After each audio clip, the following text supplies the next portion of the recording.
Welcome to the China-MENA podcast. I'm your host, Jonathan Fulton, a non-resident senior fellow at the Atlantic Council and a political scientist at Zayed University in Abu Dhabi, United Arab Emirates. An underlying theme in nearly every conversation we've had on this program has been security. The Middle East is a highly competitive region, and the role of extra-regional actors has always been a significant factor. As China's presence here grows, it's natural to think more about what kind of security role we can expect from Beijing. This leads to a lot of speculation, but not always informed or thoughtful analysis. Because of that, I'm happy to have with us today Colonel Dr. Assaf and Dr. Sarah-Masha Fainberg. Assaf is Director of Research at Tel Aviv University's Elram Air and Space Research Center. Sarah is Senior Researcher and Head of the Great Powers Research Program, also at the Elram Air and Space Research Center, and she's also an adjunct professor at Georgetown University. Sarah and her colleagues Tomer Fadlan and Chaim Schwartz have recently published a research report, China's Expanding Presence in MENA, Future Implications for the Air Domain. In it, they look deeply at how China's presence can affect the regional military operational environment. So we're going to get pretty deep into the security side of things today. Assaf, Sarah, welcome to the show. Thank you very much. Thank you. Yeah. So Assaf, we'll start with you. Your report focuses on the implications of China's presence in MENA, focusing specifically on the air domain. What was the impetus for this study? First, I think it's important to understand what is the mission of our research center, which is not only an academic center, but also aims to influence decision makers and assist them by letting them have the wide picture and the future implications of the academic knowledge. Therefore, our mission is focusing not only on strategic level, but also on operational level. And this is why we're heading to this research. But for many years, China had a very low influence on what's going on in the Middle East. It had a very low impact on geopolitical issues. It had no military presence. It sold weapons, but the arms sales were usually limited to low-quality weapons and to niche markets. If you put aside what happened during the Iran-Iraq war, usually China was not a great supplier of weapons to any country in the Middle East. But recently we see a change, and we foresee that this change is going to continue and expand. First, China is involved in political issues. I think the most important example is the influence on the Saudi Arabia and Iran agreement recently, which put China in a very important place in the Middle East. Second, it seeks military presence in Djibouti, in Bab el-Mandab. They look for ports in the Gulf, in the Persian Gulf.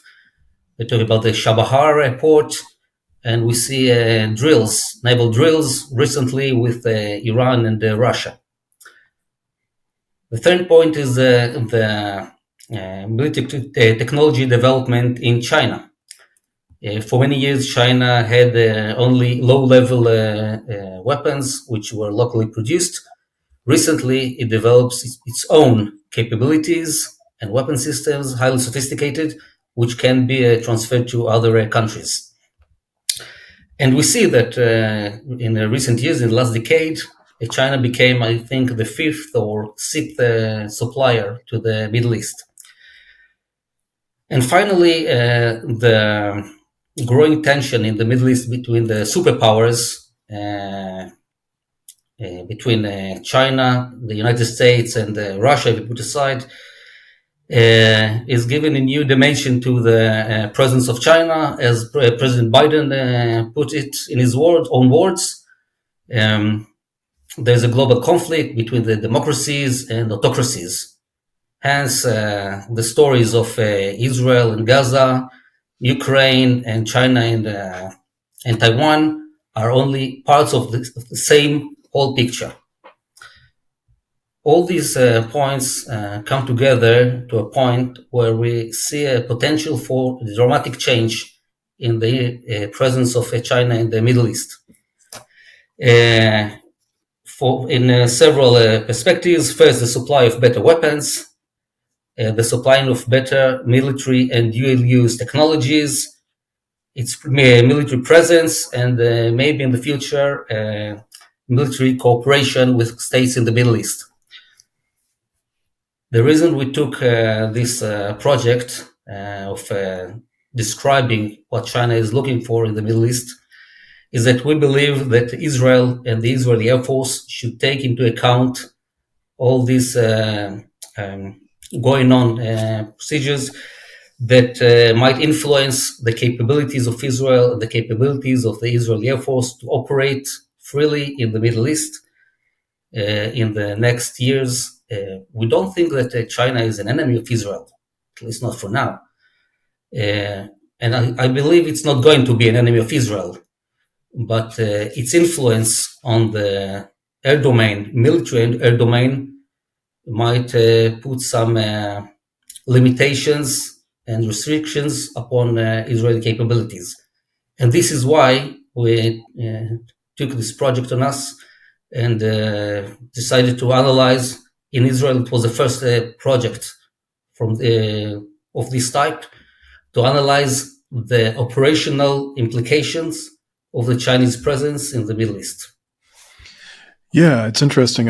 I think your last point, I mean, obviously you're looking at this from an Israeli perspective, but I think what's happening affects a lot of countries in the region. And it was interesting for me to see this report because I haven't seen too many countries or governments or militaries in the region that have really given it this level of thought or kind of scenario planning. So I was happy to see it. I know that I talked, Sarah, with you and some of your colleagues, I believe in mid-2022, and just thinking, Assaf, as you listed all of the changes that have happened in over, say, from December 2022 until now, you've really had, you either look visionary or very, very lucky, because a lot of stuff has happened to make your report a lot more, I think, important. Sarah, one of the things I really thought your team did a really good job of in this report is presenting China's strategic interests in a pretty clear and analytical way, looking both internationally and within this region.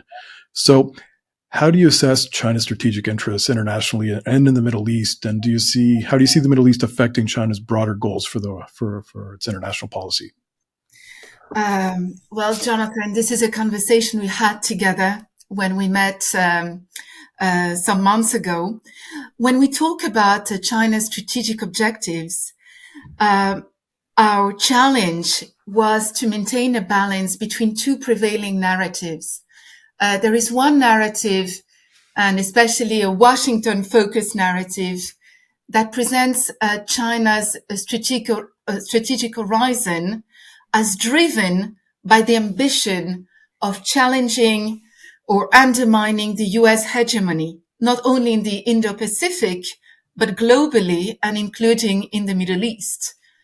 And side by side, you have a lenient narrative or moderate view of China that sees its expansion, including its military and security-related expansion, as a way to safeguard its expanding economic and commercial interests. So our challenge for Assaf, Tomer, and Chaim and me was to really try to strike a balance between those clearly opposing and even opposite views of what China is trying to achieve. If we look at the global level, of course, China is embarked on a national rejuvenation journey that tries to restore and preserve its position as a world power. Of course, China is driven by the need to safeguard its maritime rights and interests, especially in the South China Sea, and to maintain a balanced economic growth and support a sustainable development of its country.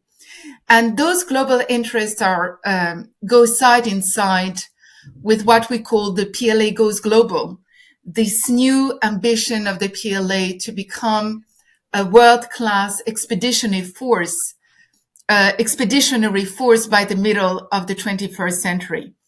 And of course, those global objectives do shape China's strategy in the Middle East. China's strategy, and we talked about this, Jonathan, with you, appears to be mainly driven by energy interests. We know that half of China's oil imports come from the Middle East, and some 25% of its consumed oil imports. So this is a first and foremost objective. Another one is about, of course, developing growing markets and economic partnerships, especially with the GCC countries, but also with the countries in North Africa, in Egypt, and also with Turkey.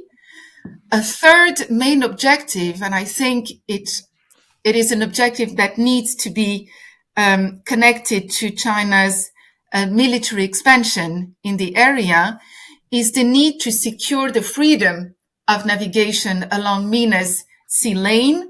It is vital for China to secure the sea lines of communication in the region. Of course, the Strait of Hormuz between the Persian Gulf and the Gulf of Oman, and the Suez Canal and Bab el-Mandeb in the Red Sea.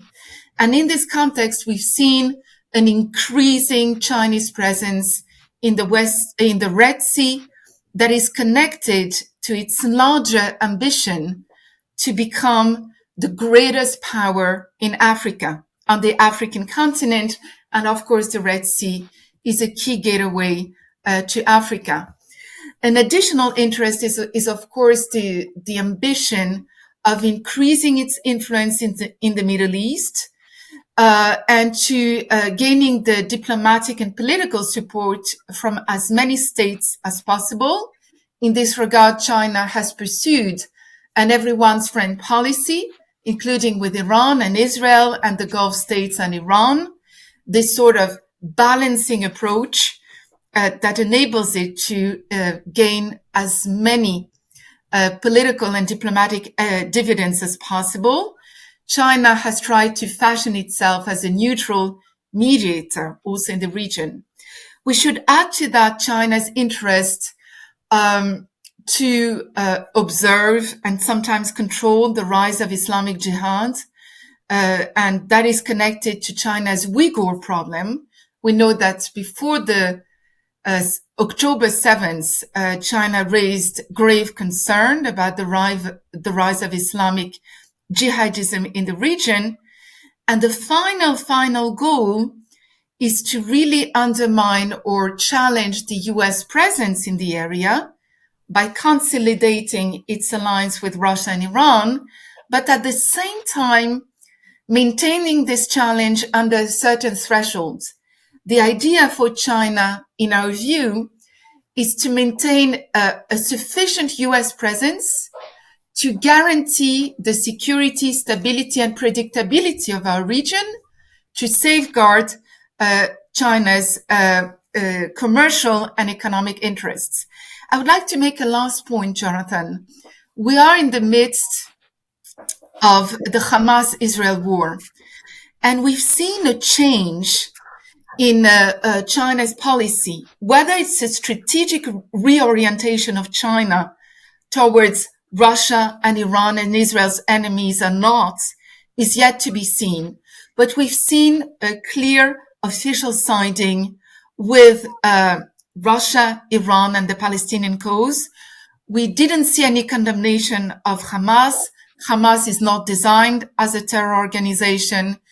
And we've seen China trying to navigate through the complex web of alliances it has developed in the Middle East with countries that are both anti-Israel and anti-American, like Iran, countries that are pro-American and anti-Israel, like Saudi Arabia, and countries that are pro-American and not openly anti-Israeli. So China has tried to navigate through this complex environment since October 7th.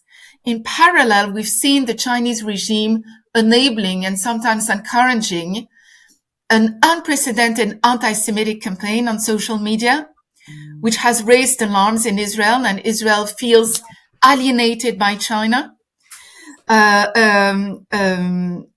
China in particular has been extremely, in the social media, Chinese bloggers have been extremely aggressive towards, for example, Chinese hostages like Noah Argamani, one of our young hostages that is held by Hamas. And that has received thousands of speech hatred comments. And we've seen this de facto institutionalized anti-Semitic campaign on social media, which has raised concern and raises the question of whether China has reoriented itself, vis-à-vis Israel, and is questioning the former balancing act it tried to preserve in the Middle East. Yeah, I think it's interesting. We did a show about Israeli perspectives about China's response to October 7th in November with Gedalia Afterman. And we talked about this a lot. And I think a lot of China's response is, you brought up that point about China's approach to the region, saying that they're trying to, on the one hand, trying to wedge regional actors away from, create wedges between regional actors and the U.S., but at the same time, realizing that this U.S. security umbrella is really important for China's interests here. So how do you maintain that? And that's a pretty tough needle to thread. And I think when China looks at the Israel-Palestine conflict, I imagine for decision makers in Beijing, where most, there's very, very, very minuscule Israeli or Arab representation in China. These people don't have any kind of political voice. It's not like in the US or Europe or Canada, where we have huge Arab populations and huge Jewish populations that feel very strongly about this issue, making it important to our politics. In China, it's not important. There's no, lobbying group of Arab Muslims or Chinese Jews who are going to Beijing and complain to the government. So I think it becomes purely a geopolitical issue. And they think, look, if they have this kind of narrow vision of the Arab world, thinking, all Arab countries have the same perspective on Palestine, which I think is not true. All they have to do is work with or give rhetorical support to Palestine, and then get all of these Arab League states to support China in international fora like the UN. And then they think, well, Israel is never going to be split from the US, so it doesn't cost us anything, right? So I think it's a very kind of pure realpolitik approach to an issue. And I think what it's really shown a lot of folks in the region is China's not really that definitive an actor on the most consequential issues here, which has been kind of interesting, I think, given all the hype we've seen over the past 2 years. Yeah, I just want to add to this that as opposed to the European countries, China doesn't have any ethical considerations, when it comes to bombing the Gaza Strip. And it's a pure realpolitik position, but at the same time, it has used for internal purposes. We've seen the Chinese campaign in the informational space, presenting the barbaric Israeli bombings in the Gaza Strip in order to whitewash what China is doing with the Uyghur community. So this is also, it does have also an international and a domestic purpose. I also want to add to that at the operational level, China didn't do anything, meaning that it's a very, cost-free way of gaining support, of consolidating its base in the Arab world, but with no action indeed. So that's also a very Chinese approach to it. Yeah. Well, I'd like to come back to the report. I'm sure everything will, all of these issues get caught up in the analysis of everything we talk about here. But just you mentioned a point, Sarah, about the competing narratives, and this is something I think China's does. One of the first books one of the most significant books I read when I was doing my PhD was Cultural Realism by this guy at Harvard, Alistair Ian Johnson, saying, Chinese tend to see themselves in purely defensive, strategically, historically, we've always been a very peaceful, Confucian society. We're not interested in war or conquest. At the same time, there's this other narrative looking at, centuries of warfare and conquest and expansion of the states. So I think that's true of most places, right? Like we talk about the security dilemma in my intro to IR classes and how countries always think they're acting defensively. So, these different narratives, the defensive posture and the aggressive expansionism, I think is, it makes it really hard for people to think very clearly about China, because if you have one or the other driving your thinking, it kind of gets hard to get outside of that box. So, Assaf, I think in this report, it does a good job of acknowledging the importance or the, just how much international narratives about China are driven by these different frameworks. But I think everybody made a pretty good effort to not use it to shape the analysis. Can you explain why you made that choice? Did you come into the study with any preconceived notions about the expansion of Chinese power and influence in MENA? First, I hope we're not preconceived. That every analyst hopes that even it can recognize the potential biases and get along with it. And usually analysts believe that they can cope with this bias and give an unbiased analysis. Well, first, I can say that we tried not to be preconceived. But I think that there's something else, and it is part of the methodology of the research. From a strategic point of view, if you're a strategist who tries to plan your strategy coping with China, it is very important to understand what is the Chinese strategy. If there are two very different narratives, it is really hard to develop a strategy that copes with both of them. But we do not look in this research on the strategic level per se. We tried to get into the operational perspective. And I believe this is an assumption of the analysis, that if you look at the operational point of view, from the operational point of view, it is less important what is the real strategy of China, because the implications, if I look at it from a very broad perspective, will look much the same. If we put aside, of course, the possibility that Israel and China will confront directly in the future. What happened in the past, 50 years ago, a little bit more than 50, Israeli forces and Russian forces in the Middle East really fought one against the other. But if we put aside this possibility, and we assume that China will not be an enemy, direct enemy of Israel, I think that if we look at the potential implications of both strategies from the operational point of view, for example, arms sales, transfer of technology, military presence, and even to some extent intel cooperations or military cooperations of China in the Middle East, the outcomes will look much the same. If at least in the first steps, until China will have enormous bases in the Middle East and will cooperate with states. In the first steps of Chinese presence, I think that from operational point of view, things will look the same. We will have to cope with the potential arms sales, which can be part of either strategy. We'll have to cope with the potential of high-tech technology transfers to the Middle East.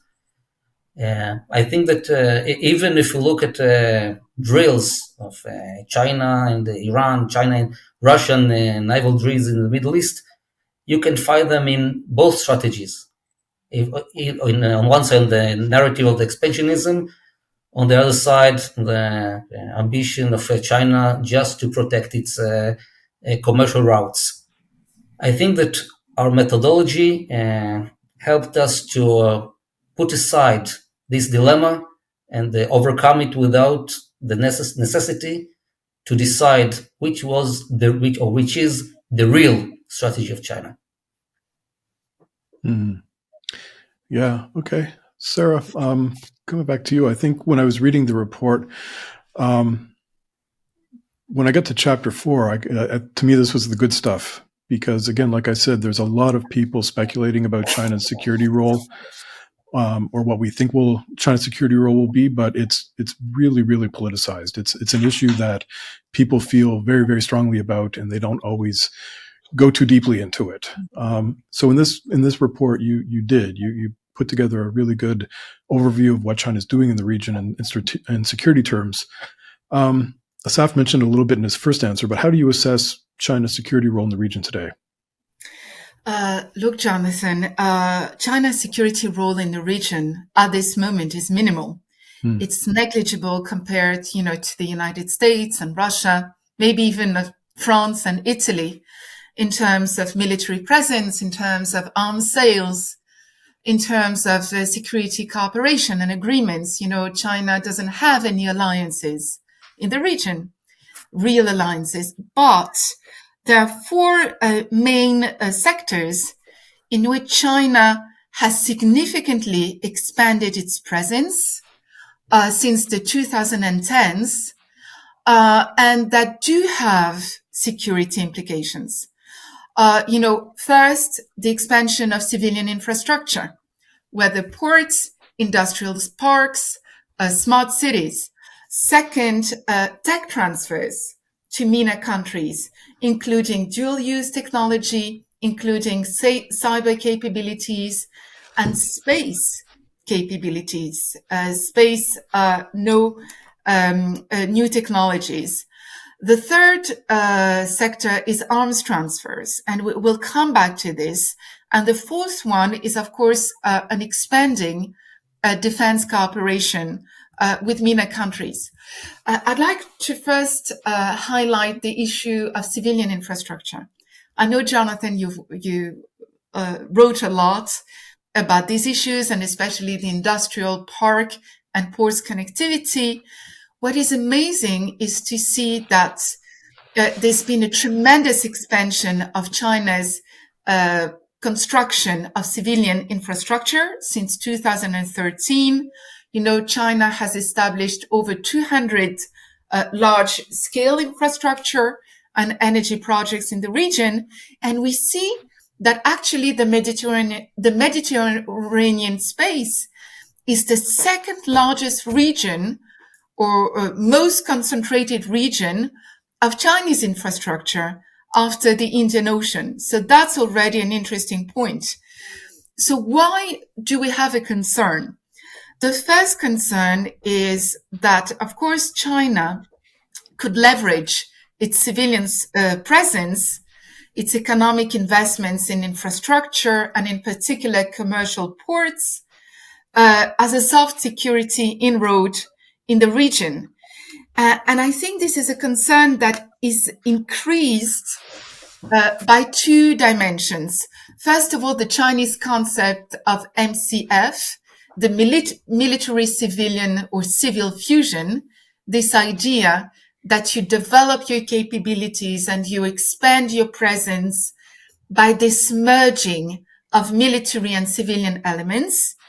And the second concern rises from the gap between the new mandates that the PLA received to expand its presence overseas and beyond, of course, the South and East China Seas, and the real and actual infrastructure that China has at the moment.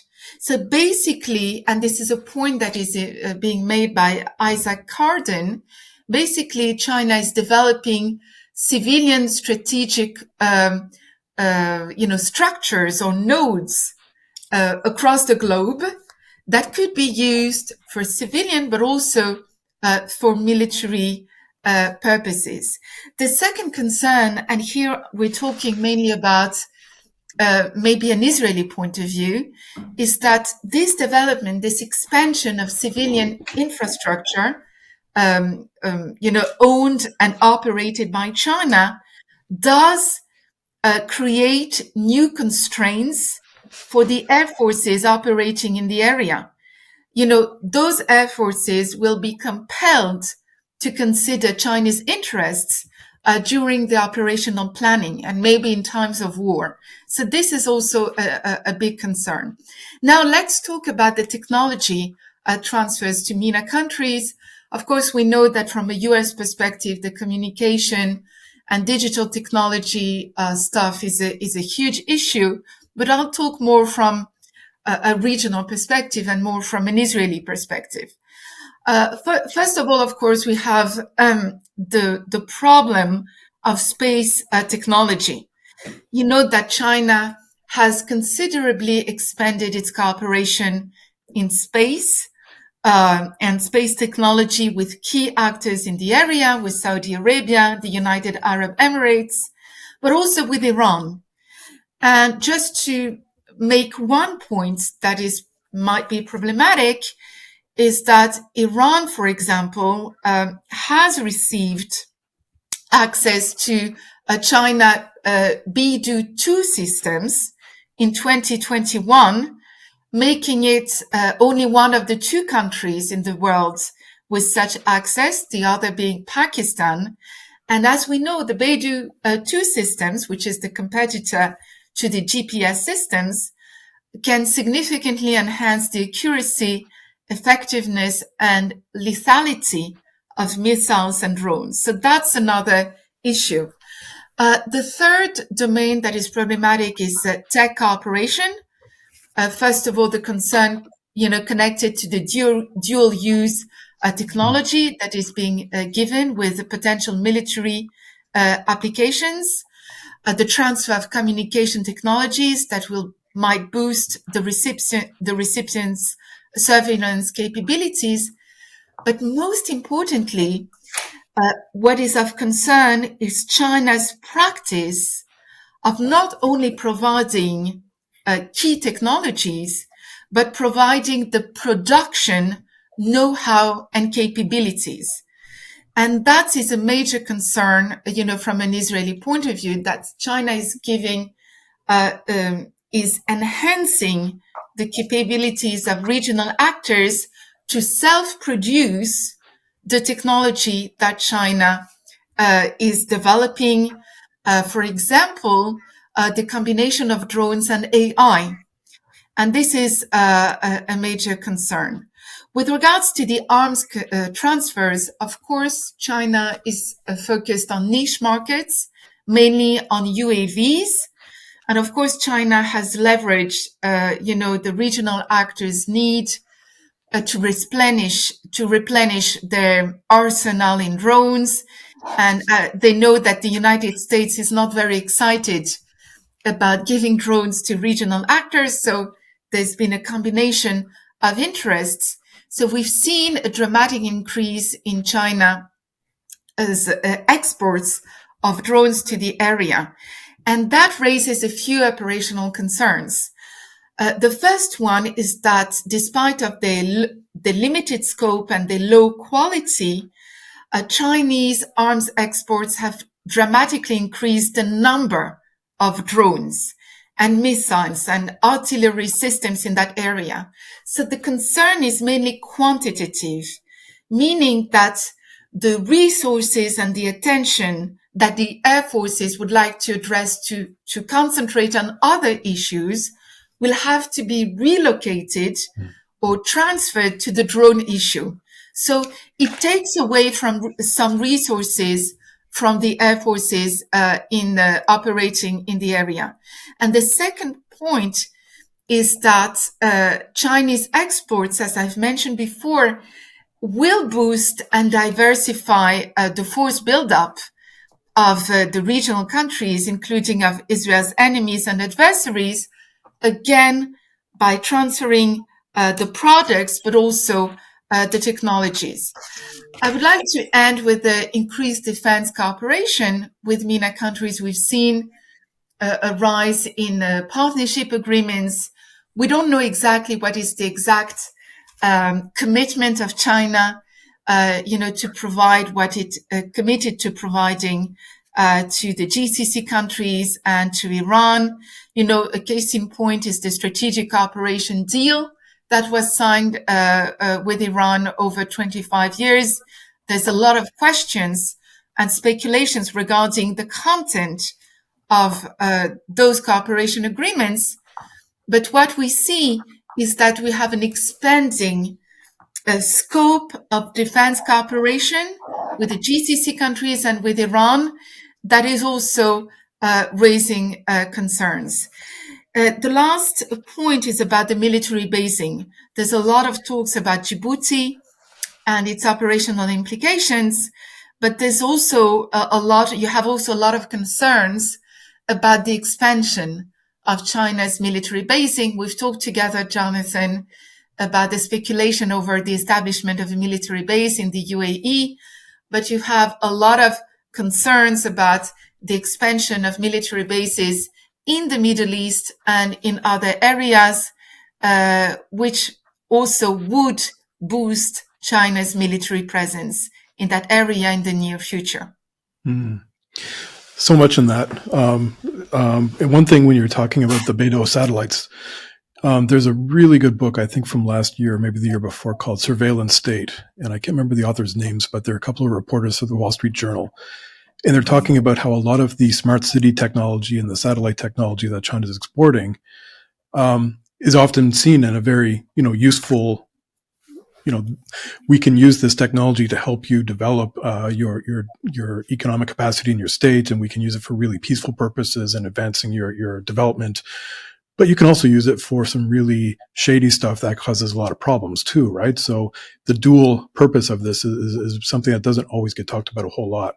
And it's interesting because as a Western liberal, when I'm talking to people from the Canadian or the American embassies or whatever, we'll often talk to people from the region and say, do you have any qualms about how this stuff can be used? Because we clearly would in our societies. And they say, no, we don't. We actually find this can be quite useful for a lot of what we're trying to achieve. For the cooperation agreements, I agree. There's a lot of curiosity about what's in these things. I've read a lot about them, and I've read a lot of the public-facing statements about this is what the China-Saudi, comprehensive cooperation agreement is.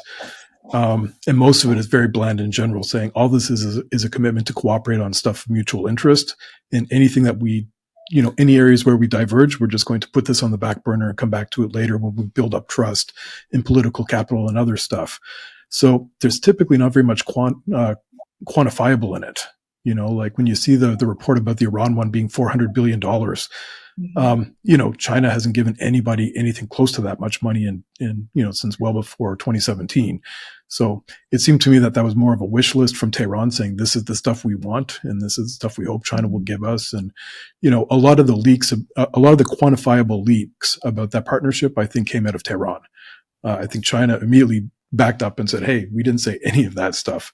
So I think we have to take a lot of them with a grain of salt. But Assaf, I'd like to come back to the point Sarah was talking about with just the tech cooperation and how this impacts the air domain, because I think this is where it gets really interesting to me as a non-specialist. It gives me a lot to think about. So can you just give us a brief overview of how you see this tech cooperation with China affecting specifically the air domain for regional militaries or regional governments? Yes, and I'll continue from where Sarah just mentioned the quantitative perspective. The fact that they sell a lot of weapons or weapon systems that are not usually the most sophisticated.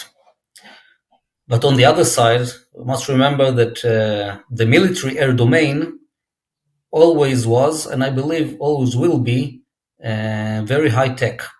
Air dominance is usually connected to technological dominance. And if you control the technology, you can better control the air. And what we've seen in China in the several last decades is a tremendous change. In the past, China bought weapon systems from the Soviet Union and locally produced it, and then they began cloning systems. But this was in the past. In the last decade or last 2 decades, China began developing its own technological capabilities. For example, they are much better than Russia. For example, today they have 5th generation aircrafts. Russians don't really have such aircrafts. They produce new radars, AESA radars, seekers, anti-satellite systems, etc. And they have a very good military technologies, but not only. They also control what Sarah called dual-use technologies, such as producing computer chips and communications and SATCOMs and artificial intelligence and quantum technologies. All these can be used, as you mentioned, for military use. And what I think you should take into consideration is that the transfer of such technologies from China to the MENA region can help states here in the regions produce much better weapon systems. And I think the most bold example is Iran. Iran has an exceptional industry for weapons. They're really good at it. And they can produce various systems. They are very good inventors. They manage to find solutions to difficult problems. And with the assistance of high-tech Chinese capabilities, they can move much farther and in a much rapid pace than in the past.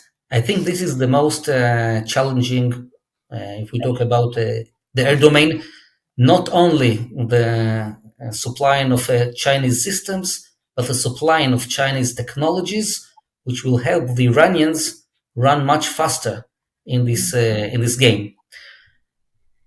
We use the phrase qualitative military edge to describe the capability to have a better technologies, better capabilities over your opponent.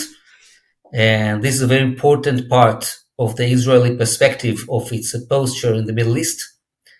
And I think that the transferring of Chinese technology, which can be used as part of weapon systems produced in the Middle East, might harm this qualitative military edge, which today is based upon Israeli capabilities and US capabilities that are sold to Israel. When we see the gap between Western technologies and Chinese technologies become narrower, I think that this might harm this qualitative military edge. I think it's something that should be taken into account both by Israel and the US in this area. Yeah. While I'm listening to you, I'm thinking, this podcast isn't one that people should be listening to if they want to feel better about the future. Where every episode, I feel like we're saying, like, go find a picture of a kitten or go hug a baby or something. But they're all really good points. Especially, I tend to underplay what China does with Iran, just because the point you make that Iran has a very good indigenous capacity for developing a lot of stuff, but the tech that China's providing for other sectors, of course, it's all dual purpose. So it does really change the landscape in a lot of other ways.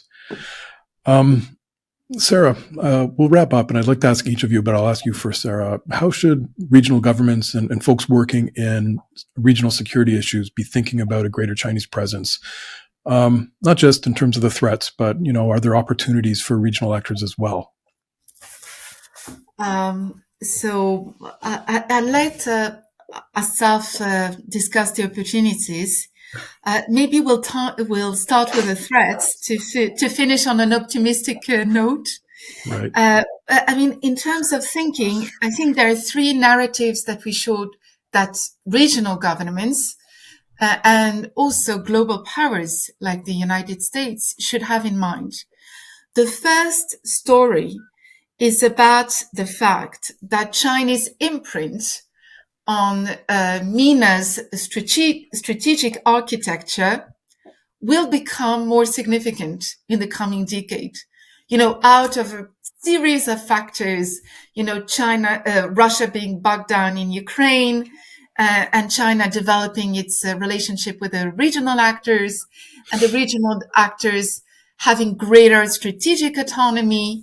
So there's you have a lot of factors that lead us to think that China's security imprint is here to stay and is here to grow Okay.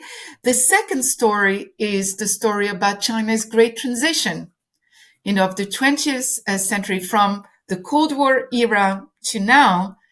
You've seen China producing, low quality domestic production with a high dependency on imported advanced technology, basically using outdated Soviet stuff, to now developing a domestic production characterized by increasingly advanced weaponry. And actually, China is taking the lead in several key sectors that will shape the face of 21st century warfare. And the third story is about the combination of China's advances in technology and weapon systems in key attractive sectors that will lead 21st century warfare. Russia's depleted defense industry and export capabilities, China's intensifying connections with the MENA states. And we have to see whether China will go further and further towards Iran and Russia in our turbulent region, and Beijing's limited self-restraints when it comes to arms and tech transfers. So all of this together, point to a high potential for wide scale and higher quality Chinese technology and arms transfers to regional actors in the foreseeable future. So this is the story of the coming decades in our perspective. And in order to understand this story, I think the right approach, and we are not China experts, we're working for a center that specializes in air and space studies. The right approach is to try to really disconnect the strategic dimension of China's presence with the operational one. The idea is to look at what China does, not what China says or what China wants. And that's the main perspective that regional actors should maintain, on China. Assaf. Well, Sarah, you let me talk about the opportunities, and unfortunately, I can talk a little bit about opportunities, but I really see basically more and more threats. I think if you try to look at it from the positive point of view, I think that China might play as a mediator in the Middle East for solving conflicts, for example. I think that if you look at Chinese money, it can be invested in improving infrastructures in places where people really suffer these days in the Middle East. There are many places like that. And Chinese money can do some good things for the peoples in the Middle East. But unfortunately, I think that in the increase in Chinese presence in this decade occurs in the time where global conflicts between East and West is rising. And if we take this into account, we might understand that the involvement of China will wear more military uniforms than suits in the near future, simply because this is what's happening globally. Maybe 10 years ago, if China had come here to the Middle East, we might see a different Chinese behavior. But I'm afraid that a lot of the money and influence will go into military issues. And it means some things for us, for Israel. I think not only in Israel, but many other players in the region. First, we must not put a blind eye on the Chinese potential influence. It's not only strategic influence, it is also operational influence. We should take it into account.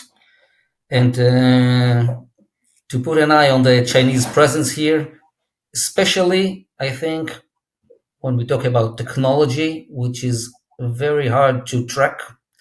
It's more easy to track the arms sales than transferring of codes, for example. And to look at military cooperations or future possible military cooperations and intel cooperation between China and local players. And finally, I think that players from the West side might act together and find solutions together to this challenge. It's something that every state on its own cannot find a solution to. Nowadays, we see in the Middle East two coalitions beginning to form. The coalition headed by Iran with the support of Russia and maybe China, and the US-led coalition, at least what the US plans to create in the Middle East. And I think that these coalitions, it will force countries to choose side. And after a country chose side, I think the countries on the what's called the good side should act together, because the potential threat of Chinese involvement is tremendous. Well, I gave you the chance to wrap us up on a positive note, but sorry. You know what? I think a realistic note is more important than a positive one sometimes, and I appreciate it. I think you've both given us a good dose of realism, a lot to think about. I don't know if your report is available to the public, but I certainly do hope that you get in front of as many eyes as possible, because I thought it was quite useful. I think other governments in the region would benefit from a similar type of analysis, and I hope you get a chance to brief some folks for this. Thanks for joining us. Thank you so much. And Thank to you. our listeners, yeah, you too. To the listeners, thanks for joining us again, and we look forward to seeing you next episode. We've got a great episode lined up. I'm sure you're going to enjoy it. Make sure you like, listen, subscribe, and all that other good podcast stuff, and we'll see you all soon. Thank you.